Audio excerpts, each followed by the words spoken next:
박형수는 창밖으로 흩날리는 눈을 바라보았습니다. 강원도 정선의 깊은 산골 마을, 이곳에서 그의 삶은 정체된 물처럼 고여 있었습니다. 46에 시작한 사업은 50에 무너졌고 그 후로 아내는 서울로 떠났습니다. 남은 것은 고향집과 한쪽 귀에서 들리는 이명뿐이었죠. 아빠. 형수는 고개를 획 돌렸습니다. 아무도 없었어요. 형수는 다시 한숨을 내쉬었습니다. 귀에서 들리는 소리는 점점 더 선명해졌습니다. 처음에는 바람 소리인 줄 알았습니다. 그러나 점차 어린 소녀의 목소리로 변해갔습니다. 마치 딸 소영이가 부르는 것처럼 말이죠. 정신 차려, 형수야.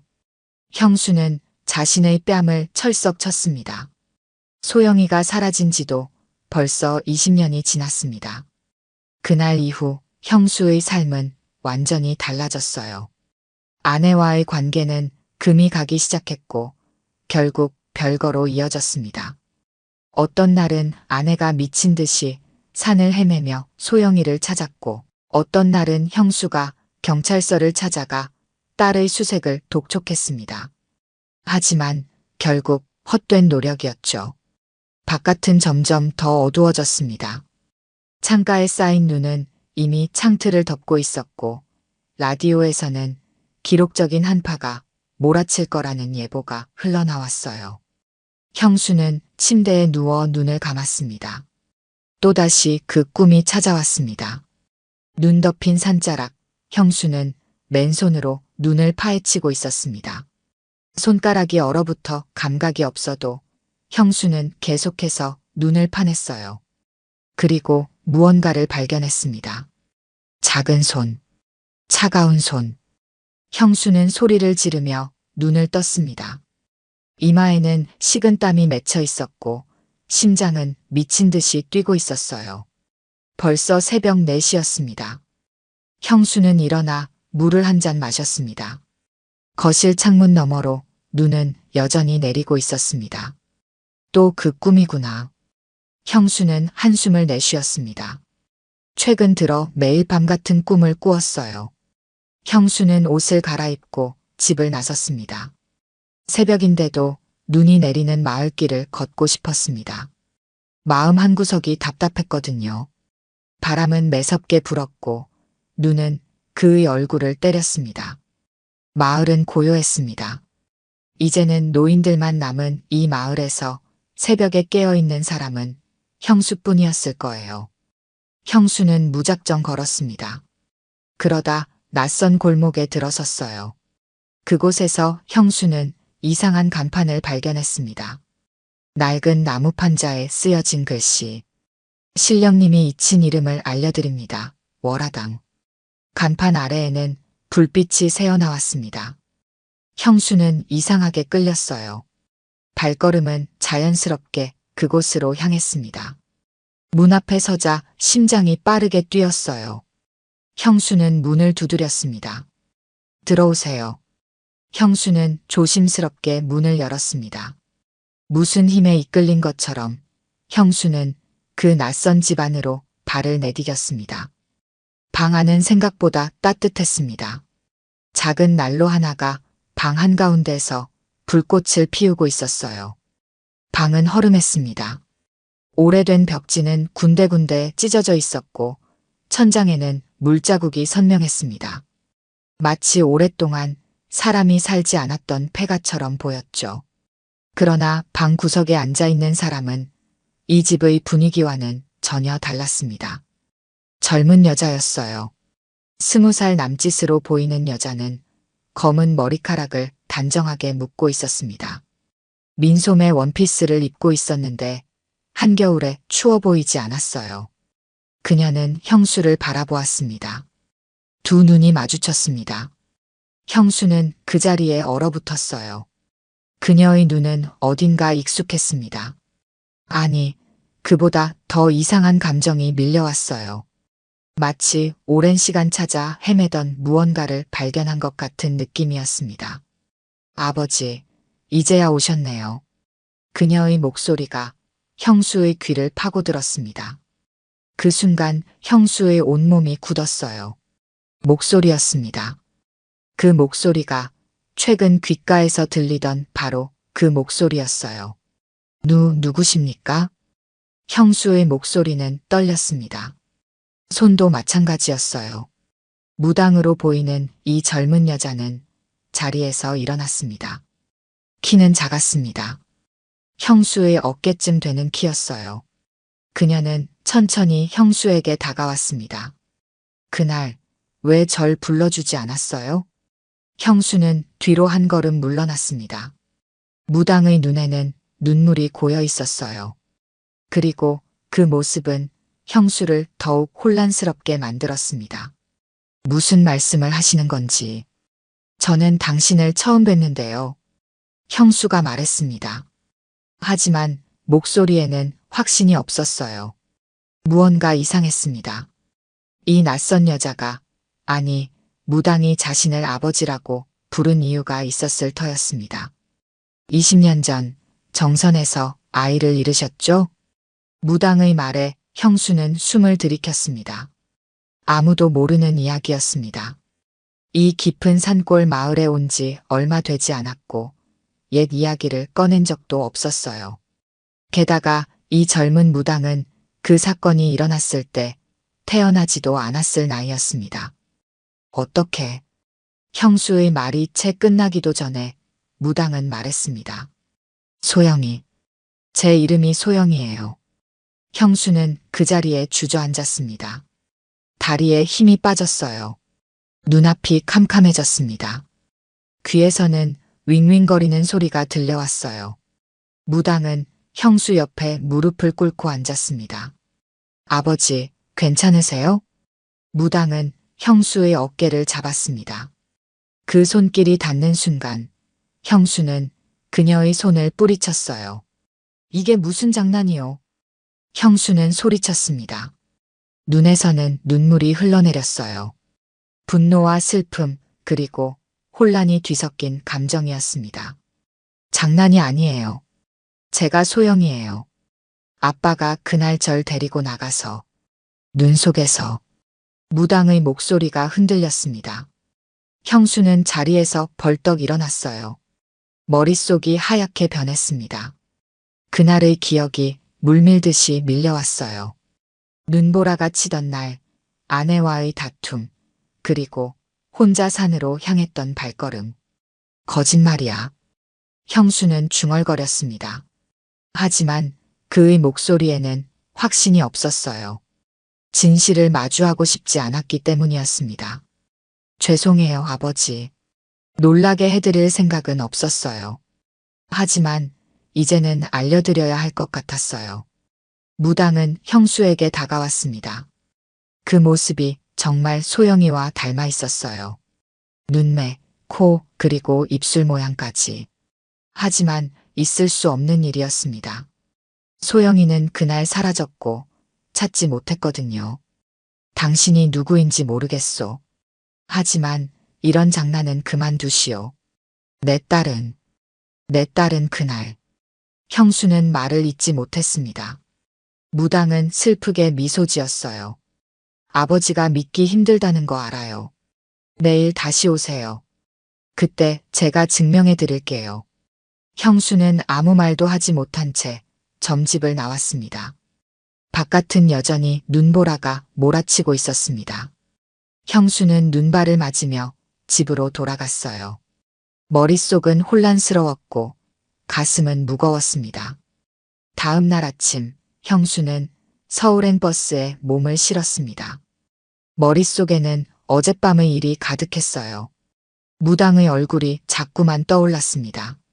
소영이와 너무나 닮았습니다. 하지만 있을 수 없는 일이었죠.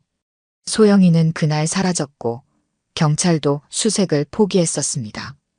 버스는 서울로 향했습니다. 창밖으로 눈 덮인 산과 들이 빠르게 지나갔어요. 형수는 눈을 감았습니다. 마음은 이미 서울 용산구의 작은 아파트에 가 있었어요. 그곳에는 아내 김미자가 살고 있었습니다. 버스가 서울에 도착했을 때는 이미 저녁이었습니다. 형수는 곧장 미자의 아파트로 향했어요. 벨을 누르자 잠시 후 문이 열렸습니다. 미자는 형수를 보고 놀란 표정을 지었습니다. 왜 왔어요? 미자의 목소리는 차가웠습니다. 눈빛도 마찬가지였어요. 한때는 사랑으로 가득했던 그 눈이 이제는 형수를 향해 경계심만 담고 있었습니다. 얘기할 게 있어서요. 형수가 말했습니다. 미자는 잠시 망설이다 문을 활짝 열었어요. 형수는 집 안으로 들어갔습니다. 집 안은 깔끔했습니다. 벽에 걸린 사진들 중에는 소영이의 어린 시절 사진도 있었어요. 무슨 일인데요? 미자가 물었습니다. 형수는 소파에 앉았습니다. 무슨 말부터 해야 할지 몰랐어요. 어제 본 무당 이야기를 하면 미자가 어떻게 받아들일지 걱정되었습니다. 정선에서 이상한 사람을 만났어요. 형수가 입을 열었습니다. 미자는 아무 말 없이 형수를 바라보았어요. 젊은 무당인데 자기가 소영이라고 하더군요. 미자의 표정이 굳었습니다. 눈에서는 분노가 일었어요. 또 그런 소리를 하는 거예요?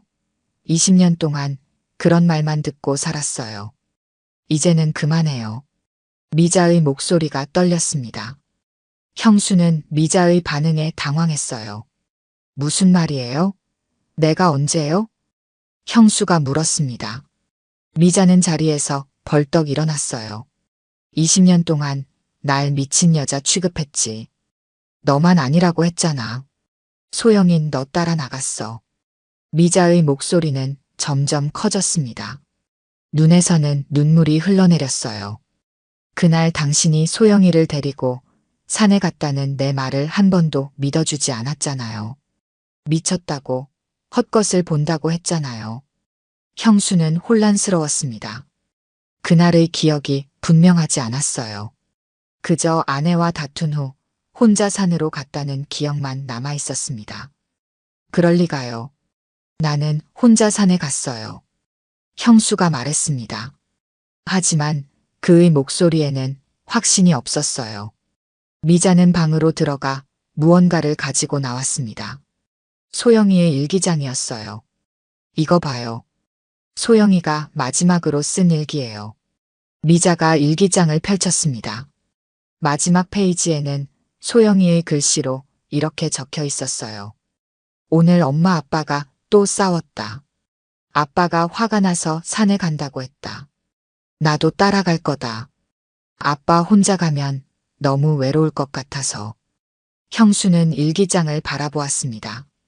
가슴이 찢어지는 듯한 아픔이 밀려왔어요. 그리고 그 순간 기억의 조각들이 하나둘 맞춰지기 시작했습니다. 아내와의 싸움 후 소영이가 형수의 방에 찾아와 아빠 나도 같이 갈래라고 말했던 것. 형수가 화가 나서 조용히 좀 해라고 소리친 것. 그리고 산으로 향하던 도중 뒤에서 들리던 발자국 소리. 기억이 나요? 미자가 물었습니다. 형수는 말없이 고개를 끄덕였어요. 눈에서는 눈물이 흘러내렸습니다. 소영이가 당신을 따라갔어요. 그리고 돌아오지 않았죠. 미자의 말에 형수는 몸을 떨었습니다. 그동안 부정하고 싶었던 진실이 그를 덮쳤어요. 기억이 안 났어요. 정말로 기억이 안 났어요. 형수가 중얼거렸습니다. 미자는 고개를 저었어요. 20년 동안 매일 밤 같은 악몽을 꾸면서도 기억이 안 났다고요? 미자의 말이 형수의 가슴을 찔렀습니다. 형수는 그 자리에 주저앉았어요. 그리고 그날의 기억이 완전히 되살아났습니다. 정선으로 돌아오는 버스 안, 형수는 창밖을 바라보았습니다. 서울에서의 하룻밤이 그를 완전히 변화시켰어요. 미자와 함께 오래된 사진첩을 펼쳐보며 형수는 그날의 기억을 하나하나 되살렸습니다. 소영이가 빨간 패딩 점퍼를 입고 형수 뒤를 따라 나섰던 일, 눈보라가 시작되자 형수가 뒤도 돌아보지 않고 빠르게 걸었던 일, 그리고 산에서 내려올 때 소영이가 보이지 않아 혼자 집에 돌아왔던 일까지. 버스가 정선에 도착했을 때는 이미 해가 저물고 있었습니다. 형수는 곧장 그 골목으로 향했어요. 월화당이라는 간판이 있던 그곳으로. 골목은 어제와 같았습니다. 눈은 여전히 쌓여 있었고 간판도 그대로였어요. 형수는 문을 두드렸습니다. 들어오세요. 익숙한 목소리가 들렸습니다. 형수는 문을 열고 들어갔어요. 무당은 어제와 같은 자리에 앉아 있었습니다. 하지만 오늘은 달랐어요. 형수의 눈에는 소영이의 모습이 더욱 선명하게 보였습니다. 어제보다 편안해 보이시네요, 아버지. 무당이 말했습니다. 형수는 무당 앞에 앉았어요. 당신이 정말 소영이라는 증거가 있소? 형수가 물었습니다. 무당은 미소를 지었어요. 제 왼쪽 귀 뒤에 작은 점이 있어요. 소영이한테도 있었죠. 형수의 눈이 커졌습니다. 소영이의 귀 뒤점은 가족들만 아는 비밀이었어요. 무당은 머리카락을 넘겨 왼쪽 귀를 보여주었습니다. 그곳에는 분명 작은 점이 있었어요. 그리고 소영이는 떡볶이를 먹을 때 항상 어금니로만 씹었어요. 이가 약해서 앞니로 씹으면 아팠거든요. 형수는 무당의 말에 놀랐습니다. 그 사실도 가족들만 알고 있었어요. 그리고 아빠가 회사에서 늦게 오는 날이면 소영이는 항상 현관문 앞에서 잠들어 있었죠. 무당의 말 한마디 한마디가 형수의 마음을 흔들었습니다. 누구도 알 수 없는 소영이의 습관들이었어요. 어떻게 이런 일이? 형수가 중얼거렸습니다. 무당은 고개를 숙였어요. 저도 모르겠어요. 어느 날 갑자기 모든 기억이 돌아왔어요. 소영이의 기억이. 무당의 목소리는 진심으로 들렸습니다. 형수는 혼란스러웠어요. 이런 일이 어떻게 가능한지 이해할 수 없었습니다. 그날, 정말 내가 너를 데리고 갔던 거니? 형수가 물었습니다. 무당은 고개를 끄덕였어요. 네. 아버지가 화가 나서 집을 나가실 때 소영이는 따라 나섰어요. 처음에는 아버지도 알고 계셨어요. 하지만 눈보라가 심해지고 아버지가 빨리 걸으시자 소영이는 뒤처졌죠. 무당의 설명에 형수의 기억이 더욱 선명해졌습니다. 그날의 장면들이 하나둘 떠올랐어요. 아버지는 계속 앞만 보고 걸으셨어요. 소영이는 아버지를 부르려고 했지만 목소리가 바람에 묻혔죠. 그리고 눈이 너무 많이 와서 길을 잃었어요. 무당의 말에 형수의 눈에서 눈물이 흘러내렸습니다. 그동안 부정하고 싶었던 진실이었어요. 소영이는 추위에 떨며 산속을 헤맸어요. 점점 더 추워졌고 결국 무당은 말을 멈추었습니다. 형수는 더 이상 듣고 싶지 않았어요. 거짓말 마. 넌 누구야? 왜 내 딸인 척하는 거야? 형수가 소리쳤습니다. 무당은 슬픈 눈으로 형수를 바라보았어요. 아버지는 그날 산에서 내 등을 봤어요. 그냥 외면했죠. 돌아보지 않고 그냥 가셨어요. 무당의 말이 형수의 가슴을 찔렀습니다. 그날 산에서 내려올 때 형수는 정말 뒤를 돌아본 적이 없었어요. 그럴 리가. 형수가 떨리는 목소리로 말했습니다. 무당은 형수의 손을 잡았어요. 괜찮아요, 아버지. 그래도 용서하고 싶어요. 그러니까 날 찾아온 거잖아요. 무당의 손은 따뜻했습니다. 마치 어린 소영이의 손처럼 작고 부드러웠어요. 형수는 더 이상 부정할 수 없었습니다. 이 무당이 소영이일 수는 없지만 소영이의 모든 것을 알고 있었습니다. 소영아, 정말 미안하다. 형수의 목소리가 떨렸습니다. 무당은 미소를 지었어요. 아버지, 제가 보여드릴 게 있어요. 내일 아침에 산에 가요.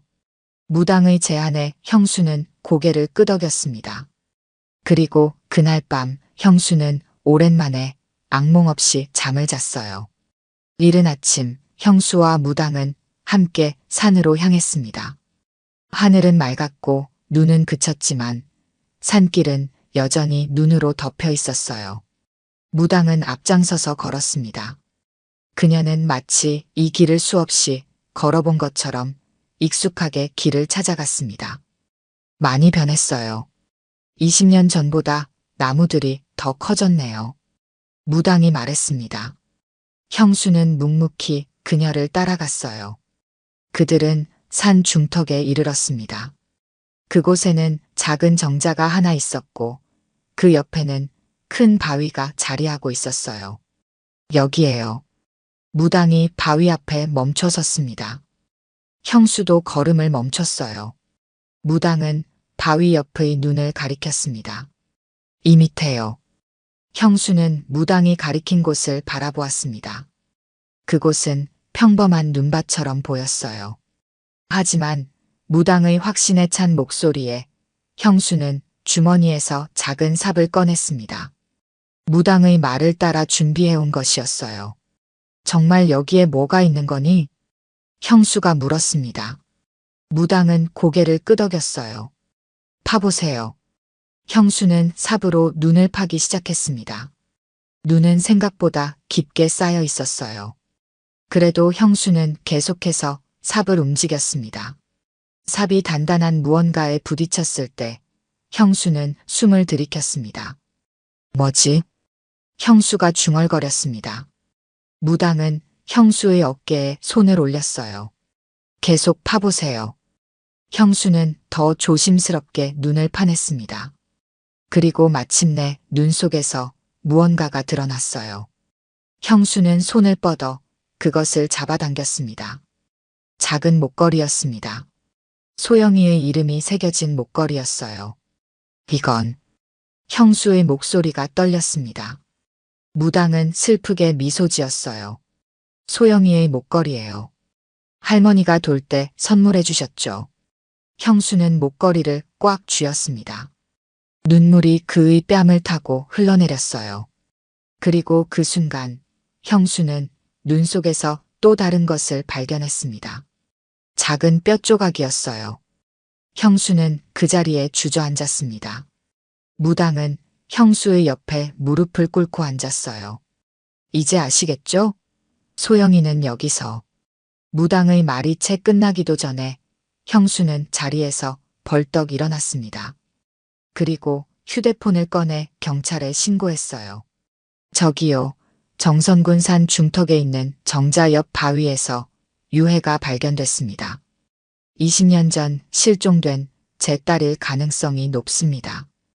형수의 목소리는 떨렸지만 또렷했습니다. 무당은 조용히 바위에 기대어 서 있었어요. 그녀의 눈에는 평온함이 깃들어 있었습니다. 경찰이 도착하기까지 2시간이 걸렸습니다. 그동안 형수와 무당은 그 자리를 지켰어요. 아무 말도 하지 않았지만 두 사람 사이에는 이상한 유대감이 흘렀습니다. 마침내 경찰과 법의학팀이 도착했습니다. 그들은 현장을 조사하기 시작했어요. 더 많은 유해가 발견되었고 목걸이 외에도 소영이의 것으로 보이는 옷 조각들이 나왔습니다. 박형수 씨, 이건 분명 사람의 유해가 맞습니다. DNA 검사를 해봐야 확실히 알겠지만 상황으로 보았다님일 가능성이 높아 보이네요. 경찰관이 말했습니다. 형수는 고개를 끄덕였어요. 경찰관은 주변을 둘러보았습니다. 지형을 봤을 때 이곳은 산사태 흔적이 있어요. 20년 전 폭설이 내렸을 때 작은 산사태가 있었고 이 바위 주변이 무너졌을 가능성이 높습니다. 경찰관의 설명에 형수는 고개를 끄덕였습니다. 그제서야 모든 것이 이해됐어요. 소영이는 눈보라 속에서 길을 잃고 이 정자에 피신했을 것입니다. 그리고 산사태가 일어나 눈과 흙더미에 묻혔을 거예요. 이런 지형이라면 20년 전 수색에서도 발견하기 어려웠을 겁니다. 수색견도 깊은 눈 속에 묻힌 흔적은 찾기 힘들거든요. 경찰의 말에 형수는 아무 말도 하지 못했습니다. 그저 무당을 바라보았어요. 무당은 슬픈 미소를 지었습니다. 소영이가 찾아졌네요. 이제 편히 쉴 수 있겠어요. 무당이 말했습니다. 형수는 무당에게 다가갔어요. 당신은 정말 누구시오? 어떻게 이곳을 알았소? 형수가 물었습니다. 무당은 고개를 저었어요. 중요한 건 소영이를 찾은 거예요. 이제 집에 가세요, 아버지. 아내도 이 소식을 알아야 할 테니까요. 무당은 그렇게 말하고 천천히 산을 내려가기 시작했습니다. 형수는 그녀를 따라가려 했지만 경찰이 형수를 붙잡았어요. 박형수 씨, 몇 가지 진술을 받아야 합니다. 형수는 멈춰섰습니다. 그리고 고개를 돌려 무당이 사라지는 모습을 바라보았어요. 갑자기 그녀의 모습이 눈 속으로 녹아드는 것처럼 보였습니다. 경찰 조사가 끝난 후 형수는 마을로 내려왔습니다. 해는 이미 서쪽으로 기울고 있었습니다. 형수의 발걸음은 무거웠지만 마음은 이상하게 가벼웠습니다. 20년 동안 풀리지 않았던 의문이 마침내 해결되었기 때문이었습니다. 소영이는 그날 눈보라 속에서 길을 잃고 정자에 피신했다가 산사태에 휘말려 눈더미에 갇혔던 것입니다. 형수가 그녀를 버리지 않았다는 사실이 그를 위로했습니다. 하지만 동시에 뒤를 돌아보지 않고 앞만 보고 걸었던 자신에 대한 후회도 밀려왔습니다. 형수는 점집으로 향했습니다. 그 신비로운 무당에게 감사 인사를 전하고 싶었습니다. 어떻게 그녀가 소영이의 유해가 있는 곳을 알았는지 여전히 의문이었지만 그녀 덕분에 마침내 진실을 알게 되었습니다. 골목에 접어들자 형수는 이상함을 느꼈습니다. 월화당 간판이 보이지 않았습니다. 형수는 걸음을 재촉했습니다. 그리고 마침내 점집이 있던 자리에 도착했을 때 형수는 충격에 말을 잃었습니다. 점집은 사라졌습니다. 그곳에는 오래된 폐가만 남아 있었습니다. 벽은 군데군데 무너졌고 지붕은 내려앉았습니다. 마치 수십 년 동안 사람이 살지 않은 것처럼 보였습니다. 현관문은 녹슬어 거의 떨어져 나갈 것 같았고 창문은 깨진 채 방치되어 있었습니다. 이럴 수가 없습니다. 형수가 중얼거렸습니다. 어제까지만 해도 이곳에는 분명 점집이 있었습니다. 작은 난로에서는 불이 피어올랐고 젊은 무당이 앉아 있었습니다. 형수는 용기를 내어 폐가 안으로 들어갔습니다. 내부는 더욱 처참했습니다. 천장에서는 물이 뚝뚝 떨어졌고 쥐들이 여기저기서 움직이는 소리가 들렸습니다. 그러나 방 한 구석에서 형수는 작은 물건을 발견했습니다. 그것은 인형이었습니다. 소영이가 어릴 적 늘 끌어안고 다니던 토끼 인형이었습니다. 형수는 떨리는 손으로 인형을 집어들었습니다. 인형은 낡았지만 소영이의 것이 분명했습니다. 왼쪽 귀가 조금 찢어진 채로 꿰매진 흔적이 그대로였습니다. 형수는 인형을 품에 안았습니다. 눈물이 그의 뺨을 타고 흘러내렸습니다. 이제는 확신할 수 있었습니다. 무당은 단순한 무당이 아니었습니다. 그녀는 소영이의 영혼이었던 것입니다. 아니면 적어도 소영이의 이야기를 알고 있는 누군가였습니다. 형수는 폐가에서 나와 마을 주민에게 물었습니다. 저기 폐가에 대해 아시는 것이 있나요? 어제까지만 해도 거기 점집이 있었는데요. 나이든 주민은 고개를 갸웃거렸습니다. 거기 사람 산지 오래됐어. 10년도 더 된 것 같네. 겨울만 되면 혼자 웅크리고 있는 여자 귀신 봤단 얘긴 들었지. 형수는 등줄기에 한기가 흐르는 것을 느꼈습니다. 주민의 말에 따르면 그 집은 오래전부터 빈집이었고 아무도 살지 않았습니다. 그렇다면 어제 그가 만난 무당은 누구였을까요? 어떻게 그녀는 소영이에 관한 모든 것을 알고 있었을까요? 형수는 인형을 더욱 꽉 쥐었습니다. 소영이의 냄새가 희미하게 느껴지는 것 같았습니다. 하늘에서는 눈이 다시 내리기 시작했습니다.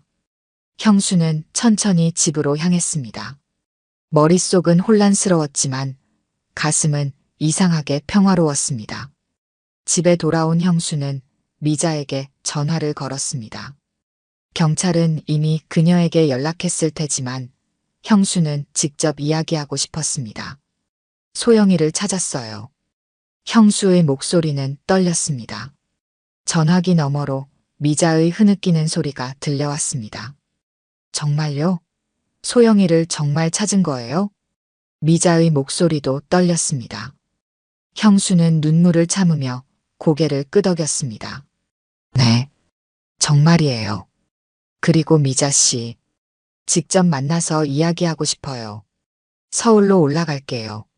전화를 끄는 형수는 창밖을 바라보았습니다. 눈은 점점 더 많이 내렸습니다. 그리고 그 순간 형수는 창밖에 누군가가 서 있는 것을 보았습니다. 젊은 여자였습니다. 소영이의 모습을 한 무당이었습니다.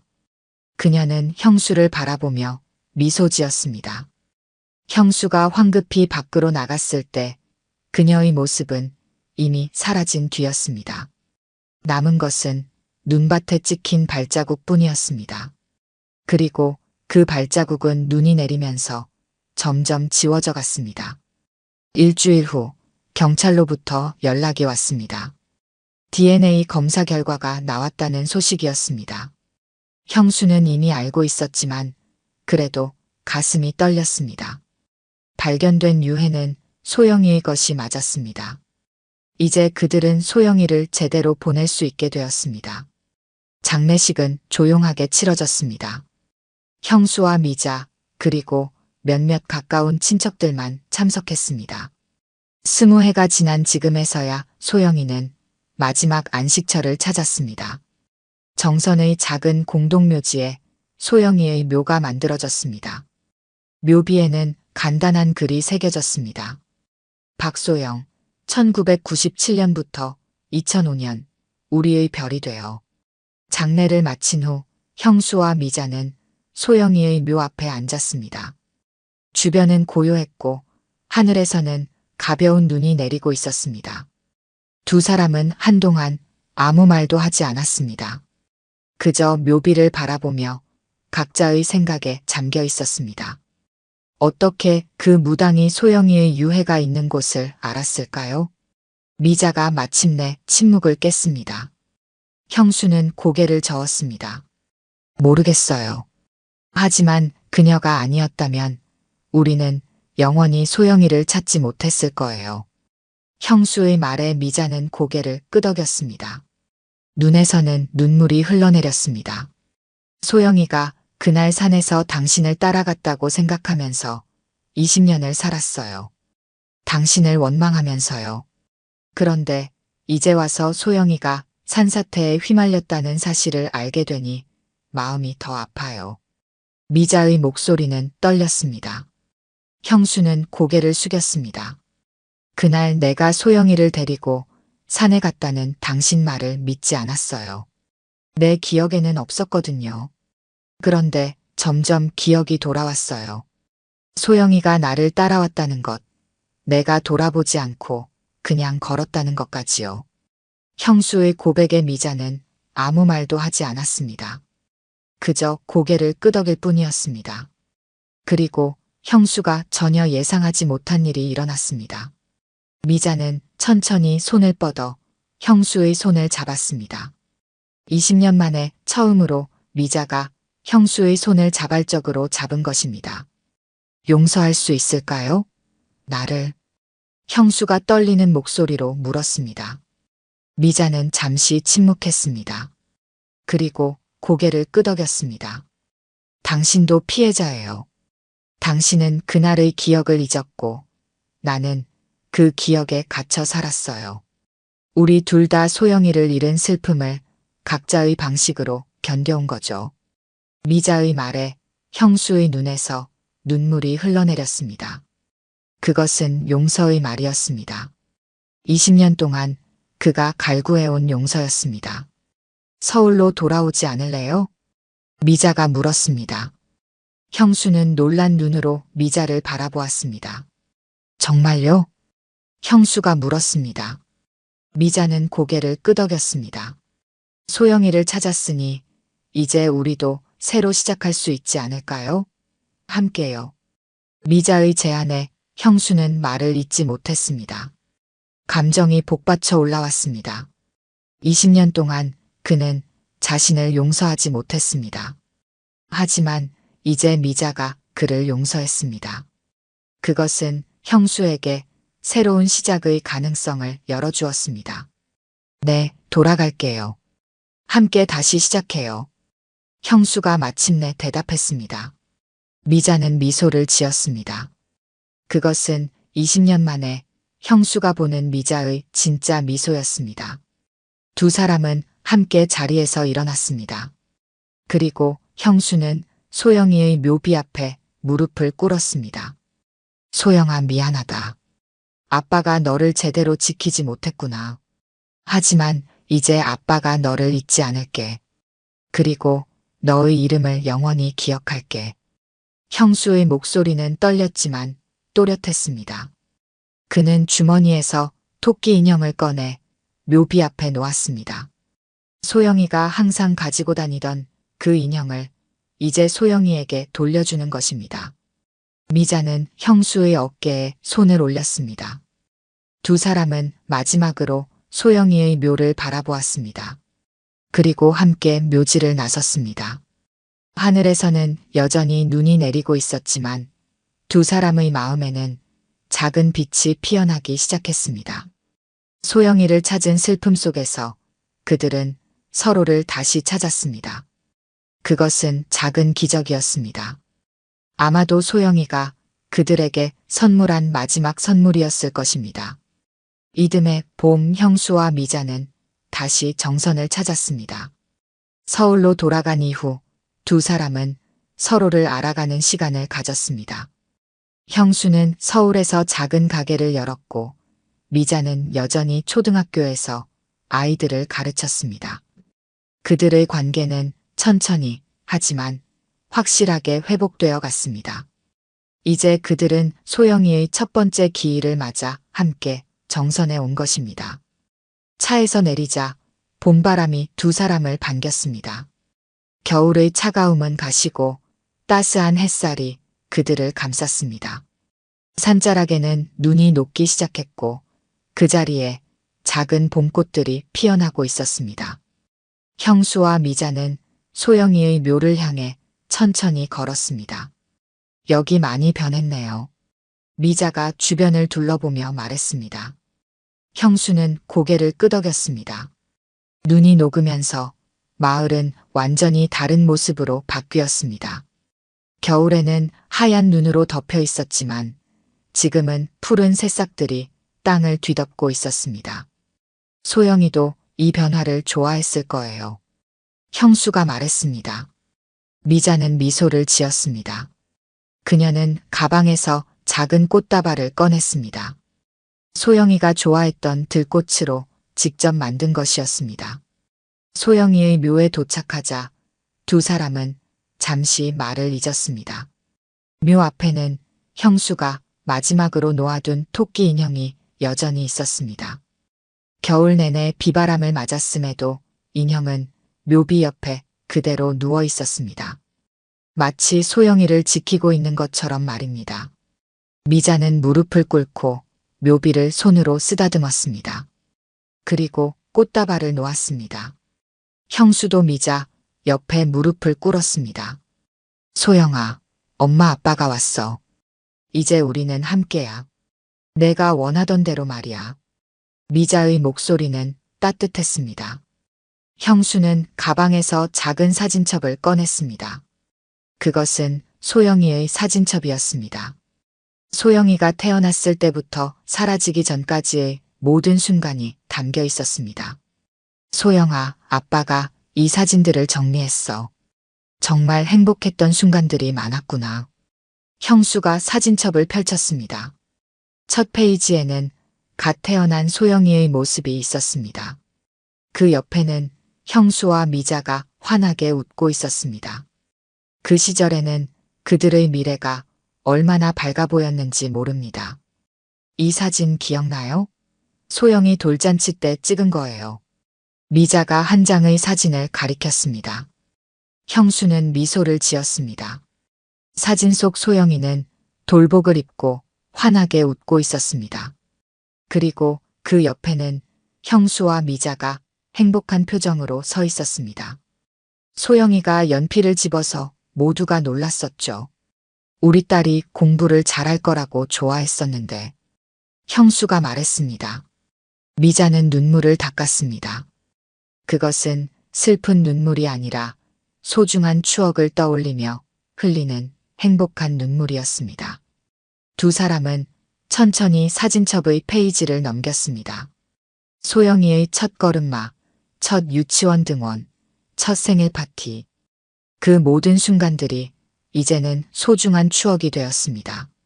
형수와 미자는 소영이의 짧았던 생애를 함께 되돌아보았습니다. 마지막 페이지에는 소영이가 사라지기 하루 전 찍은 사진이 있었습니다. 소영이는 빨간 패딩 점퍼를 입고 환하게 웃고 있었습니다. 그 웃음은 너무나 순수하고 행복해 보였습니다. 소영이 덕분에 우리가 다시 만났네요. 미자가 형수를 바라보며 말했습니다. 형수는 고개를 끄덕였습니다. 그리고 미자의 손을 잡았습니다. 그날 외면한 건 너도 나도 아니었어요. 그냥 내가 너무 약했어요. 소영이를 제대로 찾지 못했고 당신의 말을 믿지 못했어요. 형수의 고백에 미자는 형수의 손을 꽉 잡았습니다. 그리고 고개를 저었습니다. 우리 모두 실수했어요. 하지만 이제는 서로를 용서하고 앞으로 나아갈 시간이에요. 소영이도 그것을 원할 거예요. 미자의 말에 형수는 고개를 끄덕였습니다. 그는 묘비를 바라보았습니다. 햇살이 묘비에 반사되어 마치 소영이가 미소 짓고 있는 것처럼 보였습니다. 형수는 사진첩을 묘비 앞에 조심스럽게 놓았습니다. 그리고 토끼 인형을 집어들었습니다. 인형은 겨울 내내 밖에 있었지만 이상하게도 손상되지 않았습니다. 마치 누군가가 잘 보살핀 것처럼 깨끗했습니다. 이 인형을 우리가 가져가도 괜찮을까요? 소영이의 흔적을 조금이라도 간직하고 싶어서요. 형수가 미자에게 물었습니다. 미자는 미소를 지으며 고개를 끄덕였습니다. 형수는 인형을 조심스럽게 가방에 넣었습니다. 두 사람은 자리에서 일어났습니다. 그리고 마지막으로 소영이의 묘를 바라보았습니다. 바람이 불어와 미자의 머리카락을 날렸습니다. 그 순간 형수는 이상한 느낌을 받았습니다. 마치 소영이가 그들 곁에 있는 것 같았습니다. 저기요. 낯선 목소리가 들렸습니다. 형수와 미자는 뒤를 돌아보았습니다. 묘지 입구에 노인 한 명이 서 있었습니다. 혹시 저번 겨울에 월화당을 찾으셨던 분이신가요? 노인이 형수에게 물었습니다. 형수는 놀란 눈으로 노인을 바라보았습니다. 네, 맞습니다만. 어떻게 하셨죠? 형수가 물었습니다. 노인은 미소를 지었습니다. 제가 그 근처에 살거든요. 젊은 무당이 당신을 기다리고 있다고 했어요. 그런데 당신이 오니까 사라졌대요. 이것을 당신에게 전해달라고 했어요. 노인은 작은 편지 봉투를 형수에게 건넸습니다. 형수는 떨리는 손으로 봉투를 받았습니다. 봉투에는 이름이 적혀 있지 않았습니다. 그 무당은 어디로 간 거죠? 미자가 물었습니다. 노인은 고개를 저었습니다. 모르겠어요. 그냥 용무가 끝났다고 하더군요.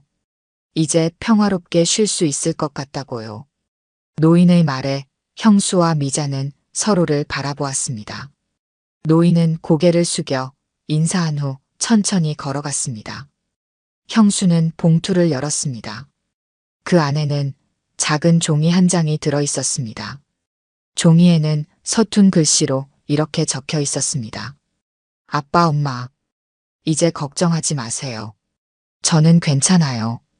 두 분이 다시 함께하는 모습을 보니 정말 행복해요. 영원히 사랑해요. 편지에는 서명이 없었습니다. 하지만 형수와 미자는 누가 썼는지 알았습니다. 미자는 형수의 어깨에 기대었습니다. 형수는 미자를 안아주었습니다. 둘의 눈에서는 눈물이 흘러내렸습니다. 하지만 그것은 슬픈 눈물이 아니었습니다. 하늘에서는 봄비가 내리기 시작했습니다. 그 비는 마지막 눈을 녹이고 새로운 생명을 깨우는 비였습니다. 형수와 미자는 묘지를 떠났습니다. 그들의 발걸음은 이제 과거가 아닌 미래를 향하고 있었습니다. 카메라는 천천히 두 사람의 모습에서 멀어졌습니다. 그리고 하늘에서 봄비가 내리는 모습으로 전환되었습니다. 봄비는 눈을 녹이고 그 자리에 새로운 꽃들이 피어났습니다. 마치 새로운 시작을 알리는 것처럼 말입니다. 그리고 화면은 서서히 하얀색으로 변해갔습니다. 마치 눈처럼 순수한 하얀색으로 말입니다. 오늘 들려드린 이야기가 여러분의 마음에 작은 울림이 되었기를 바랍니다. 이야기가 좋으셨다면 좋아요와 구독 부탁드려요. 다음 사연을 들려드리는데 큰 힘이 된답니다. 그리고 여러분의 이야기도 댓글로 들려주세요. 다음 이야기 때 또 뵙겠습니다. 서울 강남의 작은 사무실, 강현주는 모니터 화면에 시선을 고정한 채 한숨을 내쉬었습니다. 50이 넘은 나이에 과장 직함이 무색하게 젊은 신입사원들의 실수를 바로잡느라 밤늦게까지 야근하는 날이 많아졌습니다. 피로감이 몰려왔지만 현주는 다시 모니터를 응시했습니다. 그에게는 여유를 부릴 시간이 없었습니다. 과장님, 퇴근 안 하세요? 이제 거의 9시가 다 됐는데요. 옆자리 동료의 말에 현주는 시계를 확인했습니다. 시간이 이렇게 흘렀다는 사실에 놀라며 서둘러 가방을 챙겼습니다. 수연이에게 오늘도 약속을 지키지 못했다는 생각에 마음이 무거웠습니다. 아, 네. 이제 퇴근할게요. 고생하셨습니다. 그렇게 말하고 사무실을 나서는 현준의 발걸음은 무거웠습니다. 8년 전 아내 이윤정이 제주도 여행 중 실종된 이후로 그의 삶은 딸 수연을 위한 것이었습니다. 싱글 파더로 살아가는 것은 결코 쉽지 않았지만 현주는 묵묵히 자신의 역할을 해냈습니다. 집으로 돌아오는 지하철 안에서 현주는 핸드폰을 꺼내 메시지를 확인했습니다. 대학을 졸업하고 호주 시드니로 워킹 홀리데이를 떠난 수연의 소식이 궁금했습니다. 처음에는 딸을 혼자 먼 타국으로 보내는 것이 걱정됐지만 수연은 생각보다 빨리 적응해 지내고 있었습니다. 아빠, 오늘은 시드니 오페라 하우스 구경했어요. 너무 예뻐서 사진 보내요. 잘 지내죠? 수연의 메시지와 함께 여러 장의 사진이 도착해 있었습니다. 현주는 미소를 지으며 사진들을 하나씩 넘겨보았습니다. 햇살 아래 빛나는 오페라 하우스, 수연이 친구들과 함께 찍은 셀카, 그리고 항구가 보이는 작은 카페에서 찍은 사진. 그런데 마지막 사진에서 현준의 손가락이 멈췄습니다. 사진 속 배경, 카페 테라스 너머로 걸어가는 여성의 모습이 눈에 들어왔습니다. 그냥 지나칠 수도 있었던 순간이었지만 현준의 심장은 빠르게 뛰기 시작했습니다. 손가락으로 화면을 확대해 보았습니다. 이럴 수가. 현준의 목소리가 떨렸습니다. 사진 속 여성은 분명 8년 전 실종된 아내 윤정이었습니다. 나이가 들긴 했지만 틀림없었습니다. 그 걸음걸이, 머리를 넘기는 모습, 무엇보다 윤정만의 독특한 미소가 희미하게 보였습니다. 지하철은 현준의 정거장에 도착했지만 그는 일어날 생각도 못한 채 사진을 계속 들여다보았습니다. 정신을 차린 건 안내방송이 끝나갈 무렵이었습니다. 서둘러 지하철에서 내려 집으로 향했습니다. 집에 도착한 현주는 거실 소파에 앉아 다시 사진을 확인했습니다. 혹시 착각일까 하는 생각도 들었지만 보면 볼수록 확신이 들었습니다. 아내였습니다. 8년간 죽은 줄로만 알았던 윤정이 살아있었습니다. 그것도 딸이 지금 머물고 있는 시드니에서. 윤정아. 현주는 아내의 이름을 속삭였습니다. 믿기지 않는 현실 앞에 그는 무엇을 해야 할지 몰랐습니다. 수연에게 바로 알려야 할까? 아니면 더 확실한 증거를 찾아야 할까? 만약 정말 윤정이라면 왜 8년 동안 연락하지 않았을까? 머릿속이 혼란스러웠지만 한 가지는 분명했습니다. 이제 이 사실을 그냥 넘길 수는 없었습니다. 수연아, 사진 잘 받았어. 아빠는 잘 지내고 있어. 시드니 생활은 어때? 현주는 평소와 다름없는 메시지를 보냈습니다. 아직은 딸에게 이 충격적인 사실을 알릴 준비가 되지 않았습니다. 먼저 확실한 확인이 필요했습니다. 창밖으로 서울의 밤이 깊어갔습니다. 현주는 오랜만에 찾아낸 위스키 병을 꺼내 한 잔 따랐습니다. 오래전 윤정과 함께 마시던 술이었습니다. 8년이 지났지만 그 기억은 여전히 선명했습니다. 도대체 무슨 일이 있었던 거야? 현주는 혼잣말을 중얼거리며 술잔을 들었습니다. 내일은 어떻게 해야 할지, 누구에게 이 이야기를 해야 할지 생각하며 깊은 밤을 보냈습니다. 아침이 밝았습니다. 현주는 거의 뜬 눈으로 밤을 새웠습니다. 사진 속 윤정의 모습이 머릿속에서 떠나지 않았기 때문입니다. 컴퓨터를 켜고 사진을 더 크게 확대해 보았습니다. 흐릿해진 화질 속에서도 윤정임이 틀림없었습니다. 이게 정말 맞다면. 현주는 오래된 사진첩을 꺼냈습니다. 가족여행, 결혼식, 수연의 초등학교 입학식. 모든 사진 속에서 윤정은 환하게 웃고 있었습니다. 제주도로 떠나기 직전 찍은 가족 사진에서 현주는 손가락을 멈췄습니다. 윤정의 미소가 어딘가 공허해 보였습니다. 그때는 미처 알아채지 못했던 아내의 표정이 지금에서야 보였습니다. 어쩌면 내가 뭔가를 놓친 걸까?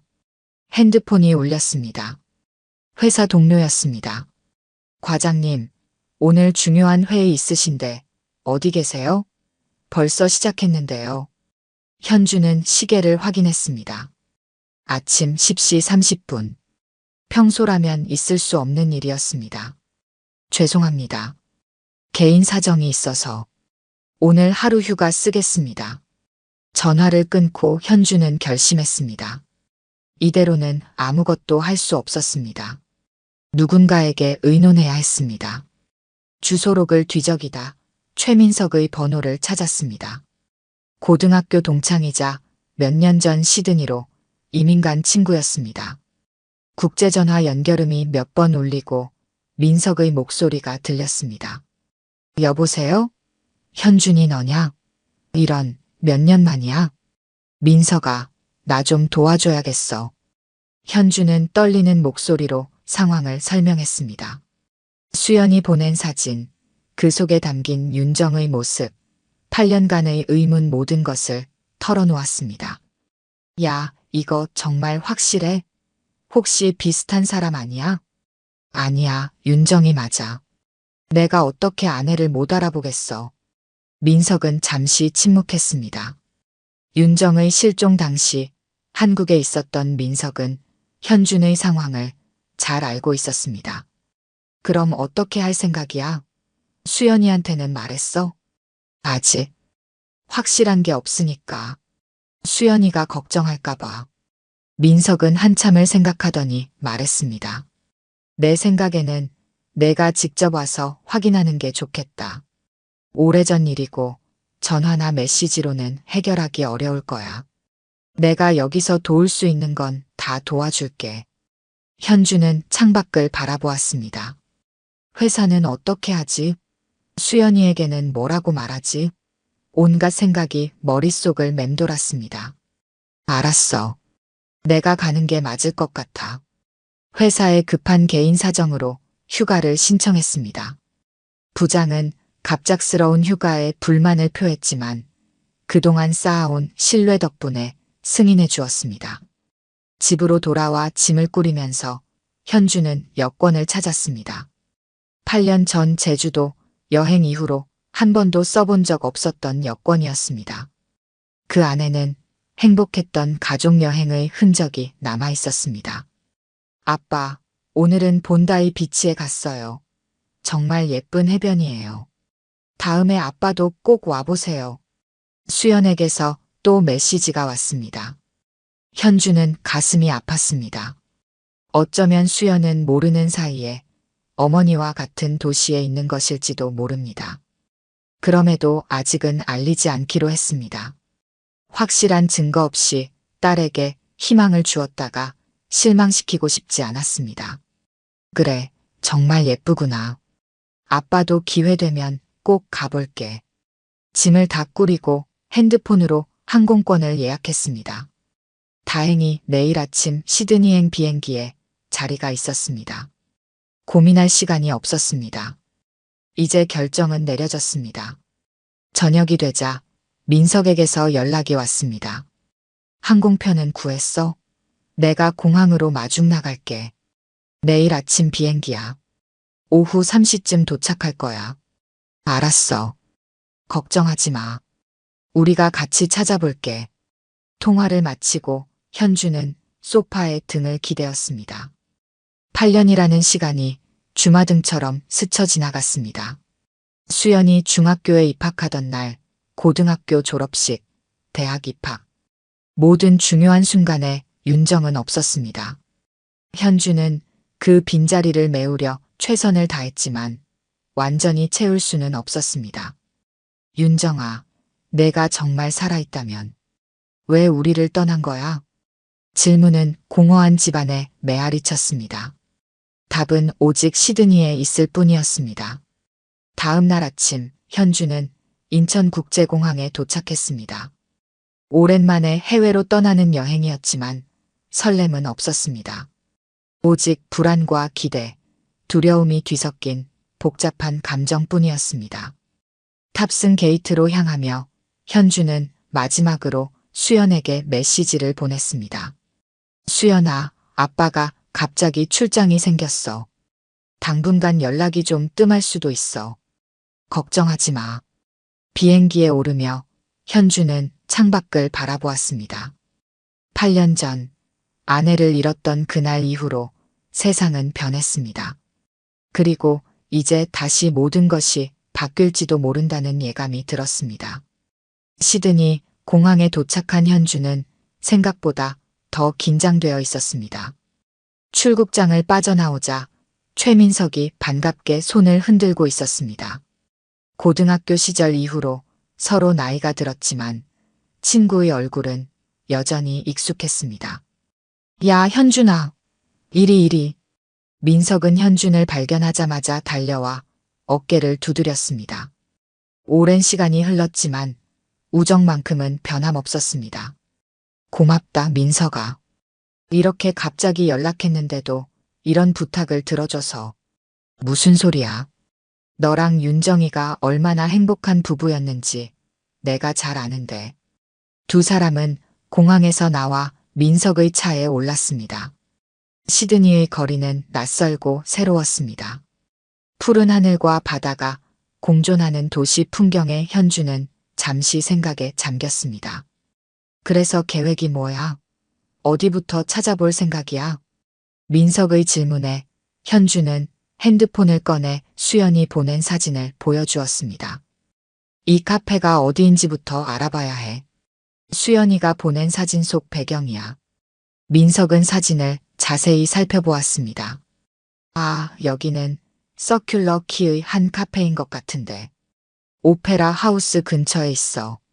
관광객들이 많이 가는 곳이지. 가보자. 지금 바로. 민석은 현준의 급한 마음을 이해했습니다. 차를 돌려 서큘러 키 방향으로 향했습니다. 도심을 지나는 동안 현주는 창밖을 주시했습니다. 어쩌면 길에서 우연히 윤정을 마주칠지도 모른다는 기대감이 있었습니다. 호주 생활은 어때? 적응 잘했어? 길을 가는 동안 현주는 민석에게 물었습니다. 긴장을 풀기 위한 질문이었습니다. 처음엔 힘들었지. 언어도 문제고 문화도 달랐으니까. 하지만 지금은 꽤 만족해. 일도 재미있고 가족들도 잘 적응했고. 현주는 고개를 끄덕였습니다. 윤정도 이곳에서 새 삶을 시작한 걸까? 그렇다면 왜 가족에게 연락하지 않았을까? 의문이 꼬리에 꼬리를 물었습니다. 마침내 서큘러 키에 도착했습니다. 현주는 사진 속 카페를 금방 찾아냈습니다. 두 사람은 카페에 앉아 주변을 살폈습니다. 여기서 윤정이를 본 거라면 자주 오는 곳일 수도 있겠네. 민석의 말에 현주는 고개를 끄덕였습니다.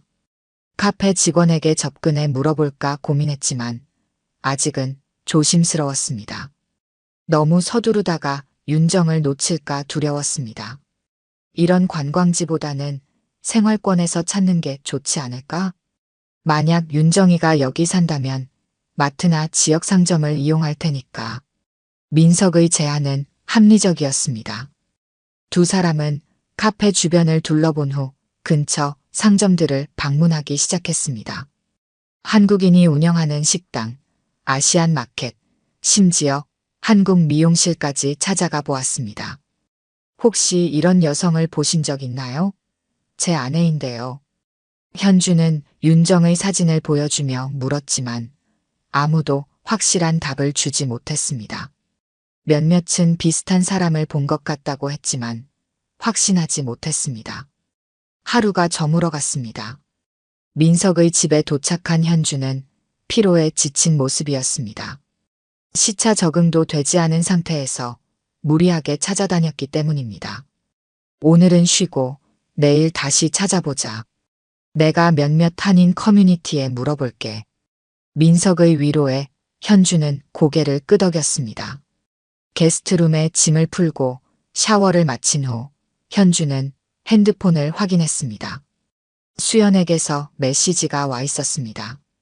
아빠, 출장 잘 다녀오세요. 어디로 가신 거예요? 오늘 저는 카페에서 아르바이트 시작했어요. 재미있어요. 현주는 한숨을 내쉬었습니다. 딸에게 거짓말을 하는 것이 마음에 걸렸지만 아직은 말할 수 없었습니다. 출장 잘 다녀오고 있어. 일본이야. 아르바이트 시작했다니 잘 됐네. 무리하지 말고. 짧게 답장을 보내고 현주는 침대에 누웠습니다. 천장을 바라보며 생각에 잠겼습니다. 내일은 어떻게 해야 할까? 더 효과적인 방법은 없을까? 다음 날 아침, 민석은 좋은 소식을 들고 왔습니다. 한인 커뮤니티 카페에 물어봤더니 누군가 비슷한 분을 본 것 같대. 다만 확실한 건 아니고 록스라는 지역의 작은 식당에서 일하는 것 같다더라. 현준의 눈이 빛났습니다. 첫 단서가 생긴 것입니다. 서둘러 아침을 먹고 두 사람은 록스 지역으로 향했습니다. 록스는 시드니의 오래된 지역 중 하나로 좁은 골목과 역사적인 건물들이 많았습니다. 관광객보다는 현지인이 많이 다니는 곳이었습니다. 이 주변에 아시안 레스토랑이 몇 개 있대. 하나씩 가보자. 현주는 가슴이 두근거렸습니다. 윤정을 만날 수도 있다는 생각에 설레면서도 한편으로는 두려웠습니다. 8년이라는 시간 동안 그녀는 어떻게 지냈을까? 왜 가족에게 연락하지 않았을까? 그런 의문들이 머릿속을 맴돌았습니다. 첫 번째 식당은 베트남 음식점이었습니다. 두 번째는 일본 라멘집. 세 번째 식당에 들어서자 현주는 발걸음을 멈췄습니다. 한국 음식을 파는 작은 식당이었고 벽에는 한국 드라마 포스터가 붙어 있었습니다. 어서 오세요. 종업원이 반갑게 맞이했지만 윤정은 보이지 않았습니다. 현주는 실망했지만 포기하지 않았습니다. 종업원에게 윤정의 사진을 보여주며 물었습니다. 혹시 이 사람을 아시나요? 제가 찾고 있는데요. 종업원은 사진을 유심히 보더니 고개를 갸웃했습니다. 어디서 본 것 같기도 한데. 아, 혹시 코리안 테이블이라는 식당 아세요? 여기서 2블록 떨어진 곳에 있는데 거기 주방장님이랑 좀 비슷한 것 같아요. 현준의 심장이 빠르게 뛰기 시작했습니다. 드디어 실마리를 찾은 것 같았습니다. 고맙습니다. 그 식당이 어디 있는지 알려주실 수 있을까요? 종업원의 안내를 받아 두 사람은 코리안 테이블을 향해 걸었습니다. 작고 소박한 식당이었지만 문 앞에 서자 현주는 숨을 쉬기 어려울 정도로 긴장되었습니다. 함께 들어갈까? 민석의 물음에 현주는 고개를 저었습니다. 혼자 가볼게. 여기서 좀 기다려줘. 깊은 숨을 들이마시고 현주는 식당 문을 열었습니다.